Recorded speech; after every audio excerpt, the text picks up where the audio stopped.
នាងខ្ញុំឈ្មោះឡងលក្ខណៈមកពីឃុំក្អមសំណោស្រុកលដែកបច្ចុប្បន្ននាងខ្ញុំជាសិស្សរៀននៅសាលាស្ថាបនាបញ្ញាថ្ងៃនេះដែរនាងខ្ញុំបានយកប្រធានបទមួយដើម្បីយកមកអានដែលមានចំណងជើងថាបរិស្ថានស្អាតដូច្នេះដើម្បីកុំឲ្យខាតពេលយូរនាងខ្ញុំមកអានអត្ថបទនេះតែម្ដងបរិស្ថានស្អាតគឺជាគ្រឿងចាក់មួយដែលគ្រប់គ្រងសុខភាពនិងគុណភាពជីវិតរបស់មនុស្ស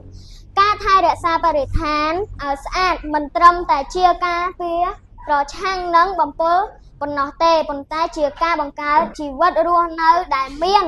សុវត្ថិភាពនិងអនាគតប្រសើរការសម្អាតផ្លូវថ្នល់ការប្រើប្រាស់ធនធានយ៉ាងសមស្របនិងការគ្រប់គ្រងសំរាមយ៉ាងប្រកបដោយប្រសិទ្ធភាព